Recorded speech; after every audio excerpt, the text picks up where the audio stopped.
So, why is my nerd so mad about the new Star Trek movies? Now, there's a lot of reasons for this one. Let's start with a super quick Star Trek history lesson. In 1966, an ex-military and civilian pilot named Gene Roddenberry had just premiered his new creation, a science fiction space exploration TV show called Star Trek. He had been writing and producing TV shows since the mid-50s with decent success, having even won a few writing awards for his teleplays. He had also been rubbing a lot of people the wrong way. He regularly clashed with studios over his stories, which often included progressive themes of diversity and racial understanding. In 1964, he took his experiences writing military and seafaring dramas and decided to set a series like them in space. It was a unique show from the beginning. It featured what was without doubt the most racially diverse cast on television at the time.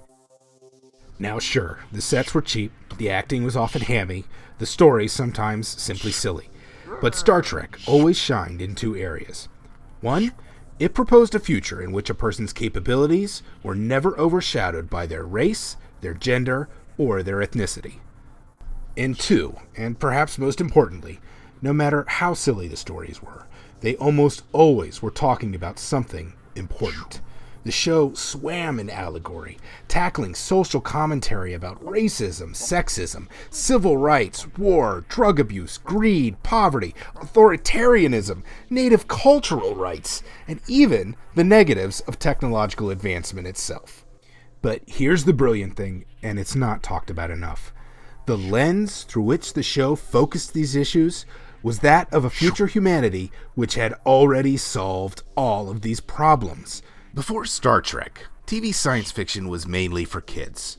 The only thing advanced about future humanity was the technology. Our space explorers were beefy He-Men, and humanity's role in the final frontier was generally as space cops. Star Trek, however, was not about policing the universe so much as exploring the universe. Humans were presented as flawed, sure, but generally, the crew of the Enterprise were the enlightened ones, struggling to show the rest of the universe the benefits of cooperation and nonviolence. Future Earth was at peace. Humanity had eliminated poverty and want and war. It was an overwhelmingly optimistic view of humanity's potential. So, why is your nerd so mad about the new movies? Well, first, we have to look at the guy who was most responsible for them creatively, a writer and director named J.J. Abrams. Understand that although most sci-fi nerds dearly love both Star Trek and Star Wars, they always lean a little one way or the other. Sometimes they lean a lot. Over the years, this has led to a friendly but intense rivalry between the two fan bases. And J.J. Abrams is a Star Wars guy. More than that, he's one of those Star Wars guys who never even watched Star Trek. So, a guy who had zero affection or appreciation for all the amazing social commentary that had been the cornerstone of Star Trek for decades was now going to give us a new Star Trek series. And what did he give us? Well, not to put too fine a point on it, he gave us Star Wars. Star Trek premiered in 2009 and was a straight-up revenge flick set in space. There was no allegory to be found here, no deeper message about humanity or our place in the universe. It's about a guy who's mad at Spock and time travels into the past so he can commit genocide. In the process, our main characters meet, flirt, fight, and blow up a lot of stuff. But if you look for a deeper message, you won't find one. And that's not Star Trek. And that's why your nerd's so mad.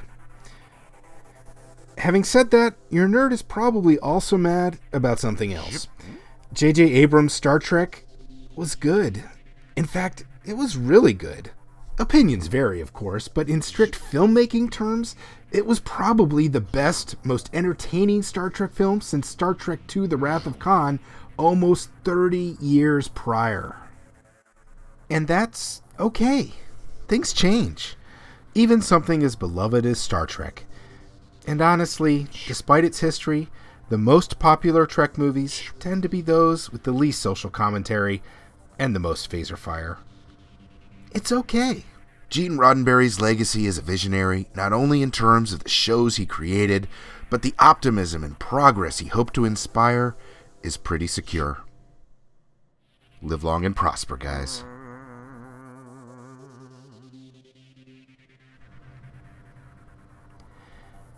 Thanks so much for watching. please take a moment to subscribe if you're so inclined, and watch out for more presentations from Nerd So Mad.